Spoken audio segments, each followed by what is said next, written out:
Muy buenas tardes, bienvenidos a Soy TV, mi nombre es María José Regada y el día de hoy vamos a hablar de un lamentable episodio que ocurrió, pero también una situación que viene ocurriendo hace bastante tiempo, lamentablemente, en nuestro país y que tiene que ver con la lamentable decisión de la profesora, ¿cierto? Catherine Yoma, quien decide quitarse la vida después de recibir amenazas por parte de una de sus estudiantes y también del apoderado de esta. Sus familiares acusan hoy en día que no recibió la ayuda ni el respaldo de las autoridades y que finalmente ante esta presión, este miedo, tomó esta lamentable decisión.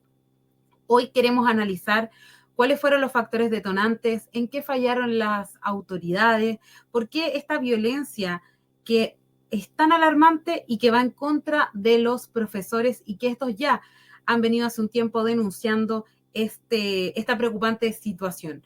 Para todo esto, invitamos el día de hoy al psicólogo Julio César Carrasco. Bienvenido a Soy TV. Hola María José, ¿cómo estás? Mucho gusto. Muchas gracias a ti, Julio, por estar con nosotros el día de hoy. Y bueno, para partir esta entrevista me gustaría que pudiésemos analizar en macro ¿cuál crees tú que son las razones de esta violencia que hoy día están viviendo los docentes y por qué los estudiantes están reaccionando justamente de esta manera? Si es que pensamos que nosotros, ¿cierto? Cuando íbamos al colegio ya hace algunos años atrás, no era así la situación. Se obedecía, se respetaba a los profesores, no se veía que uno fuera a agredirlos o levantarles la voz. ¿Por qué este cambio, Julio César, en nuestra juventud? Bueno, tal como tú dices, yo creo que vale la pena repasar en esta mirada más lejana y, y la inculturación es el proceso en el que un ser humano entra en la sociedad, en la cultura, el proceso de inculturarlo. Hay una inculturación primaria y secundaria. La inculturación primaria es la que le dan los adultos responsables que crían a ese niño o niña, a ese bebé, y le van mostrando un poco el tema del hogar, de la familia, de las cosas que se hacen, de los valores, etcétera. Y viene después este proceso de inculturación secundaria, que es valiosísimo, que surge en la sala cuna, en el jardín infantil y luego en el colegio. Y hace no tanto tiempo, el profesor era la segunda figura más importante para los niños y jóvenes después de los padres y madres. Y la educación que recibían los hijos era complementada por la escuela. Bastaba, ¿no es cierto? No sé si tú viste o no la serie Merlí, creo que es un muy buen ejemplo, y para el que no la ha visto, creo que ahí vemos un poco cómo esa cadena de transmisión de valores socializadores se ha interrumpido. Y eso es lo que de alguna manera, si yo no, de base de la inculturación primaria, yo ya no respeto tanto a mis autoridades desde mi casa, con menor razón yo voy a respetar a las autoridades que me encuentro en la inculturación secundaria y que son vitales, porque no solo es el conocimiento formal, sino que también es mi estreno en sociedad. Es la forma en que socializo con mis compañeras, con mis compañeros y también con otros adultos y con otras personas. Voy entendiendo a partir de ese espacio llamado colegio a la sociedad en su conjunto, porque hay muchas relaciones ahí que son muy parecidas a las que voy a tener el resto de mi vida después de la educación superior, en el trabajo, en la vida, ¿te fijas? Entonces, esa matriz, de alguna manera, hace un par de décadas, se ha venido contaminando de alguna forma. eh, Hay distintos fenómenos, está súper poco estudiado el tema en general, lo están estudiando recién, se está estudiando más la violencia en los niños, pero no la violencia hacia los profesores. Era un tema que, que se dejaba de lado, se pormenorizaba, y por ahí también le fueron quitando el piso a la autoridad, que es algo vital. Porque cuando hablamos de autoridad, hablamos de una autoridad basada en el respeto, en la convivencia, no en la agresión y la violencia, que son los mecanismos que lamentablemente están surgiendo hoy día en los alumnos. No Julio sé si te César, responde un poco la idea. no, sí, claro que sí, y de hecho es algo que es súper interesante analizar porque finalmente nosotros podemos pensar con lo que tú dices que los niños y jóvenes, porque ojo, esto de la violencia escolar ya no se ve solo en adolescentes, esto comienza desde la educación básica cuando no obedecen las reglas, cuando desafían, cuando están jugando a esto de establecer límites y sobrepasarlos. Entonces, yo creo que cada vez vemos desde más pequeños esta rebeldía hacia la autoridad. Pero, Julio César, podemos entender que finalmente es un reflejo de sus propios hogares, de lo que ellos ven, de lo que ellos aprenden, pero me resulta también contradictorio, porque en el fondo, si yo le digo a mi hijo, no, es que sabes qué, hoy día la tía me retó, ay, no le hagas caso, ¿qué se mete ella?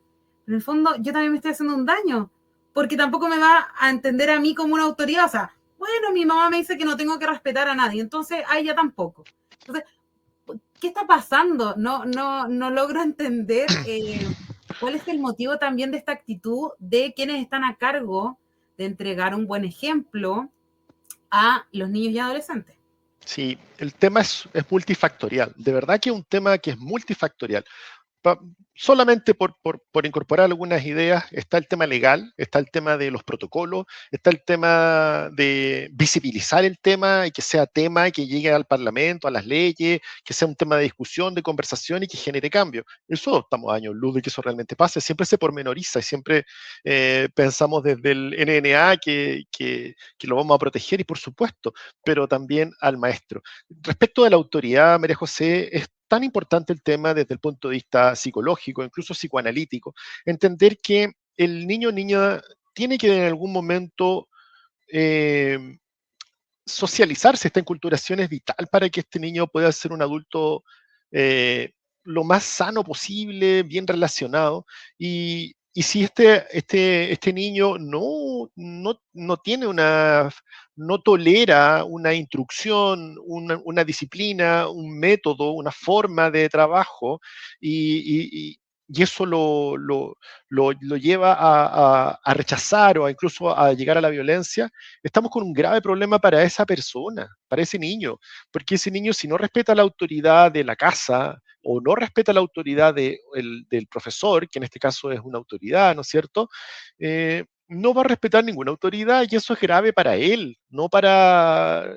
En segundo plano, el tema que nos estamos reuniendo hoy día, pero desde el punto de vista más psicoanalítico, cuando yo acepto la norma y entiendo que tengo que ir desde cierto aspecto físico y también intelectuales o de respeto o de convivencia a trabajar o a relacionarme con otros y no imponer mi voluntad porque sí, eh, yo en ese momento me transformo en un ser social, en un ser que puede convivir con otros, puede respetar y tiene unos valores más bien definidos y entiende y empatiza. Pero una persona que no baja el moño, entre comillas, en forma coloquial a la autoridad en esas edades, va a encontrarse con unos problemas psicosociales el resto de su vida tremendos.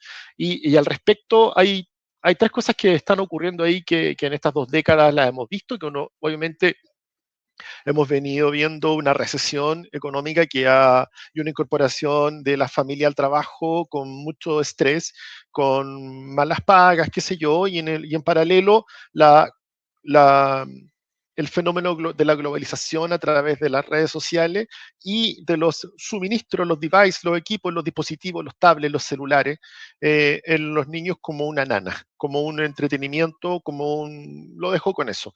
Y con eso estamos metiendo al niño en una adicción a la dopamina importantísima, y me quiero hacer cargo de mis palabras, porque el circuito dopaminérgico es el mismo circuito que tienen las adicciones duras. Y los juegos y la adicción a ver algo, por ejemplo el scroll, y ver lo que viene, lo que viene, lo que viene, lo que viene, o jugar y me fue mal, gano de nuevo hasta que gane, entonces nunca pierdo y no sé perder, entonces, bueno, sé perder, no me frustro. Entonces, todo eso y genera una adicción que es muy similar porque usa los mismos mecanismos neurobiológicos de las adicciones duras. Entonces, cuando nos confrontamos en una sala de clase con 35 niños como yo, tienen que seguir una instrucción, tienen que concentrarse en lo que está en una pizarra, en un data show, hacer la suma en un tiempo acotado, revisar, salir al pizarrón, conversar, opinar, súmale la pandemia de 2 años, donde hubieron 2 años de falta de socialización con los otros, donde yo no tuve 2 años para pelear, enamorarme, que alguien me cayera mal, que me cayera bien, solucionar un problema, aprender a jugar, caerme. me perdí 2 años que el cerebro dice, lo siento mucho, yo tengo que hacer poda cerebral, lo que no aprendiste, no lo aprendiste, sigamos para adelante, porque gasta mucha energía el cerebro cuando está creciendo.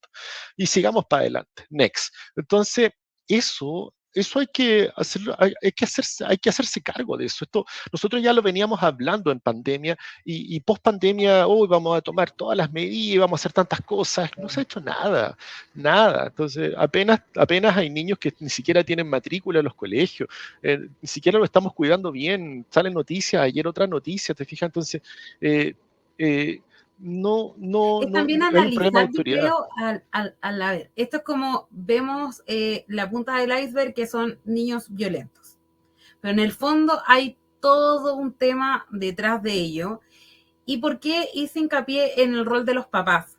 Aparte de que somos quienes tenemos que hacernos responsables porque tenemos una infancia en nuestras manos, es también porque en este caso de la profesora, ella denunció, ¿cierto?, haber encontrado notas amenazantes en su escritorio, donde específicamente salía su nombre, y cito lo que ha dicho sus familiares y la nota, te voy a matar. Mm, Ella mm, toma, ¿cierto?, los protocolos que indicaba justamente el colegio, que era informar, en este caso, a las autoridades. Y no solo eso, ella también llegó hasta poner al tanto a la Corporación Municipal de Desarrollo Social. Lo que pasó posterior a eso me parece muy preocupante, de que el padre, en vez de decir mi hija está actuando mal, él también fue a amenazarla. Y no solo eso, tomó su teléfono y lo destruyó delante de la inspectora y otros alumnos. Entonces, incentivando o normalizando la violencia, ejerciendo aún más violencia sobre esta docente. Entonces, Julio César, ¿qué pasa ahí? El daño que hoy día tienen que tomar las autoridades, ¿qué está viendo esa niña? ¿Cómo en este caso el apoderado tiene cero control de la ira, del impulso, de las emociones? Claramente no está apto para ser un buen ejemplo para esta menor en este caso. Mira, tú cuando entras a un trabajo te hacen una inducción, ¿cierto? Mm. Y te dicen, mira, así son las cosas acá, así miramos el mundo, estas son nuestras ideas, estos son nuestros valores, esta es nuestra manera de ser. Entonces, el niño, la inducción, la inculturación, que te decía al principio, se la hacen los papás, los que lo crían. Y si los papás le están diciendo a este niño que no conoce el mundo, y lo conoce a través de ellos, mira, la vieja esa no sabe nada, vieja tonta, ridícula, no cae en la tarea, yo le voy a decir lo que se merece, le estáis enseñando al niño a ser violento, le estáis enseñando al niño a no respetar a otra autoridad, entonces a la larga te estás haciendo un flaco favor, como tú decías, pero también estás haciendo que ese niño tenga tremendos problemas de sociabilidad el resto de su vida. Sí es, y eso es lo preocupante. Eh, Julio César, me gustaría que tú nos pudieses ayudar a entender cuáles debieron haber sido los protocolos que se tomaron para justamente haber impedido que esta profesora tomara esta decisión. Creo que ella es el reflejo, el lamentable reflejo de lo que hoy día están viviendo docentes, y que después nosotros nos ponemos también acá a decir, ok, la educación en Chile está pésima. La brecha social y académica entre los privados y los públicos es tremenda. Sí, pero ¿qué también están viviendo los docentes que hoy día se ven enfrentados a situaciones tremendas? Y ojo, esto no tiene que ver solamente con estrato social, si es un liceo o es un colegio. Esto No. yo creo que ya es transversal. O sea, Mm. esto se está viviendo en todo tipo de establecimiento. Entonces, Julio César, ¿cómo debieron proceder en este caso las autoridades a quien ella buscó en su momento para sentir un apoyo, un respaldo, y que a cambio de eso recibió que fuera trasladada a otro colegio y que de 46 horas le bajaran a 16, viendo mermado aparte su ingreso, o sea, Por volviendo a supuesto, revictimizarla? revictimizarla. Bueno, primero tenemos que saber o sea, mira, lo primero que te quería decir de la idea de delante, que se me fue, porque es muy importante que entendamos esto, porque esto en realidad la gente no lo sabe y es muy importante explicarlo. Nosotros cuando vamos creciendo no tenemos las mismas competencias que tiene un adulto con un cerebro maduro. ¿No es cierto? El cerebro se desarrolla desde los 0, ¿no es cierto?, hasta los 24 o 30 años. Y ahí, ¡pum!, empezamos para abajo. Pero el cerebro de un niño, de una niña o de un adolescente va cambiando. De hecho, hay cosas que no logra entender. Por eso es que currículum de educación hacen que el niño a los 6 años aprenda a leer, a los, no sé, 10 años entienda las ecuaciones con una X, te fijas, el binomio como en segundo medio, no tengo idea, así, porque el cerebro puede entender lo abstracto, antes lo concreto, antes, porque no está desarrollado para otras cosas. Y tanto es así, María José, que por eso las revoluciones, todas las revoluciones famosas del mundo, incluyendo nuestro estallido social, los pingüinos y todo, las revoluciones las lideran los jóvenes. ¿Por qué? Porque el joven, como no tiene el cerebro desarrollado, de algún modo su neocorteza racional que evalúa, oye, si hago esto y quemo esto y hago esto, no pasa nada, pues si yo soy un ser inmortal, porque la fantasía y la realidad para un adolescente es tácita, es viable. Entonces, un niño se pone una capa de Superman, se sube al techo y cree que vuela y se tira y se quiebra las piernas. O sea, esa es la. Entonces, cuando un niño se cree Superman, también el niño puede hacer una carta, si vio el ejemplo lamentable de la televisión, de la violencia en los juegos o de sus padres, un niño perfectamente puede decir con otros compañeritos, oye, hagamos una amenaza, digamos que la vamos a matar. Po. Entonces, ¿por qué es válido? Porque no sabe, no racionaliza, su neocorteza está todavía de vacaciones, no está funcional como la de un adulto que diría, ley, cárcel, problema, esto no se le hace a un ser humano, soy empático. Entonces, así como podemos soñar con cosas tan lindas como ponernos la capa de Superman y volar, también podemos hacer lo otro. Por eso que también, y esto es importante decirlo, por eso que también gran cantidad de pensamiento suicida en adulto proviene de que originalmente en algún momento, cuando era niño, niña, adolescente y tuvo un tremendo problema, pensó en suicidarse. Y lo encontró válido. Y entonces después ese pensamiento que queda grabado se repite. Y por eso es que es importante que si pudo hacer una amenaza de chiquitito y no se trabaja con ese niño desde la psicología, puede ocurrirse en algún momento de adulto hacer una tontera. Entonces, por eso que es tan grave. Protocolos, me preguntas tú, los protocolos tiene que, lo primero tiene que entender las formas de la violencia escolar hacia el maestro. Y las formas de la violencia escolar son prácticamente 4 hoy día. La violencia física, peleas entre estudiantes y ataques físicos. Violencia psicológica, insultos, humillaciones y amenazas verbales. Violencia sexual, intimidación y acoso sexual.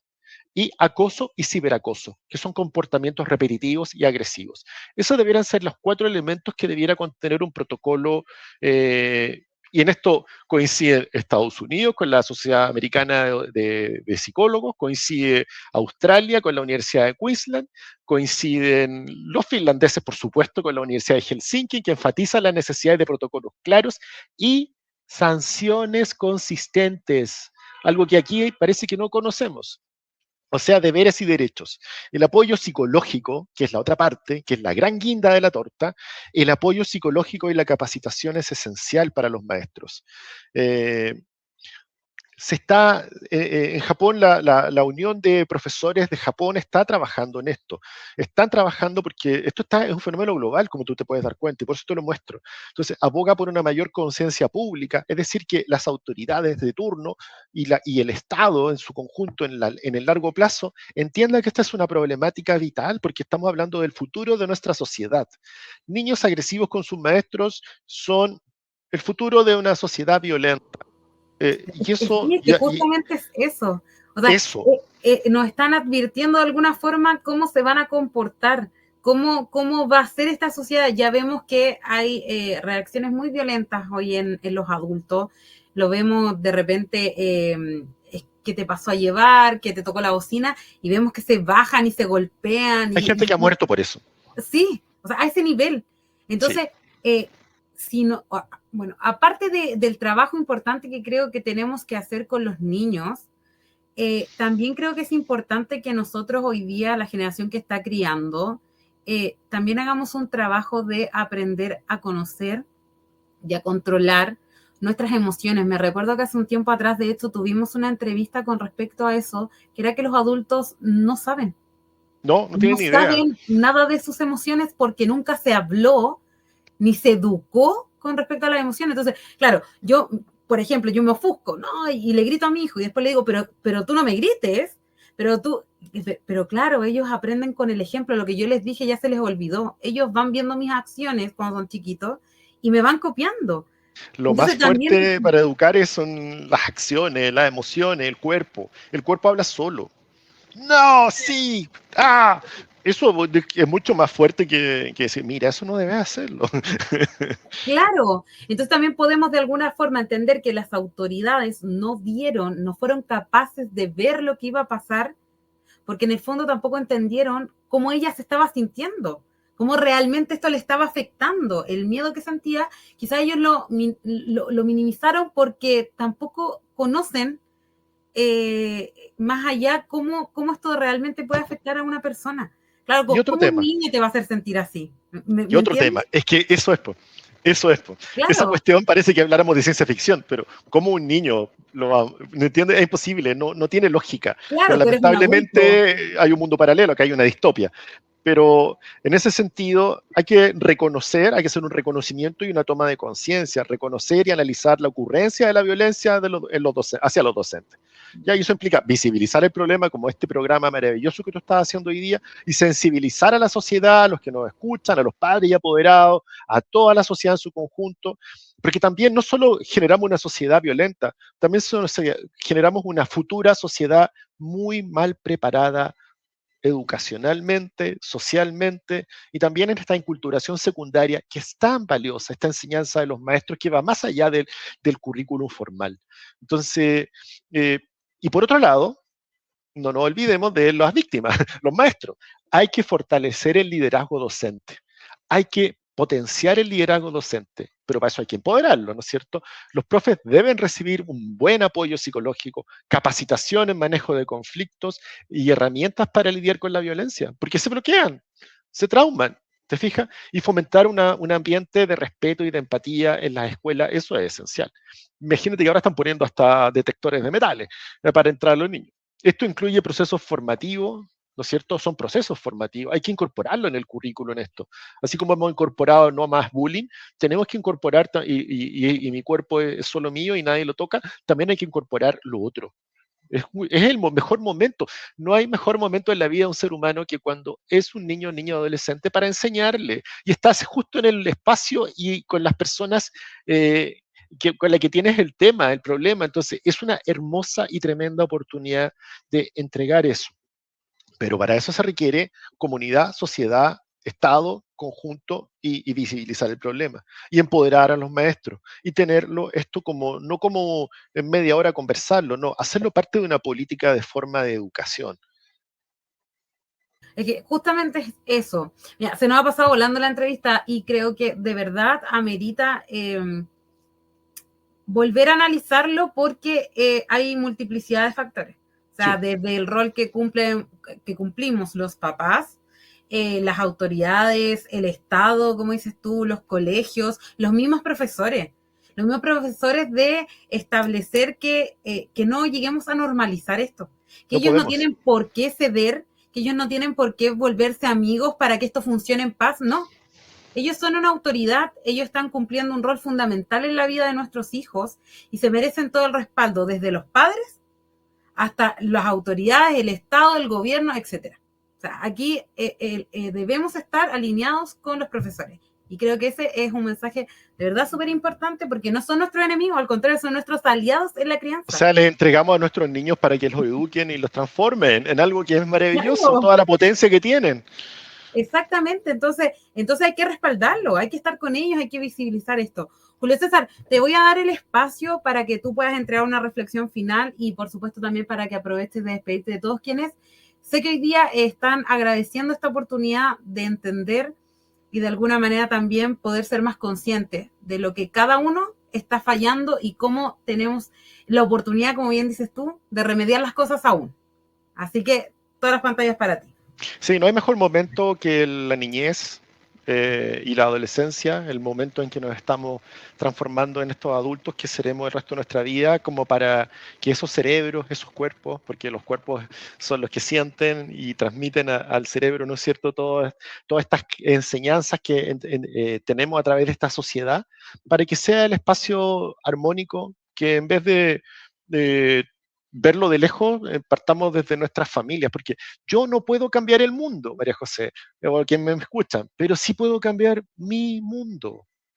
Y eso parte por mi casa, parte por mi living, mi dormitorio, mi comedor, las horas de conversación, menos celular, respeto a las autoridades, respeto a las personas. Si yo lo logro en mi mundo, probablemente al menos los míos van a ir mejor enrielados. Y escuchemos cómo se refieren a otros. Y acerquémonos a los profesores, acerquémonos desde los apoderados también a visibilizar esta problemática para que no ocurra en mi curso, en mi colegio, en mi comunidad académica y también en la universidad y en la educación superior, que pasa lo mismo, pero de una manera más soterrada, con esto de que no respetamos la diversidad del pensamiento. Yo creo que la tolerancia es lo que la falta de tolerancia es lo que nos tiene divididos como sociedad en el mundo y también a nuestro país. Entonces, ojo ahí, el espacio de la educación es un espacio maravilloso donde podemos pensar distinto y podemos encontrarnos desde el respeto y la tolerancia. Eso, María. Así es, Julio César, como siempre, un agrado tenerte acá. Muchas gracias por compartir con nosotros tus conocimientos, tu visión y, por supuesto, siempre esos comentarios tan acertados. Así que muchísimas gracias por haber estado con nosotros. Y yo me comienzo a despedir de todos ustedes, obviamente haciendo énfasis en que debemos trabajar con nuestros niños y adolescentes y también debemos entregarle respeto y apoyo a los docentes que cumplen un rol fundamental en nuestra sociedad. Es compromiso de todos mejorar lo que está pasando y que no volvamos a tener noticias tan trágicas como lo que pasó con Catherine Yoma, a quien le mandamos también un abrazo y empatizamos con el dolor de esta familia. Los invito a continuar con la programación de Soy TV y nos despedimos por esta vez. Chao, chao.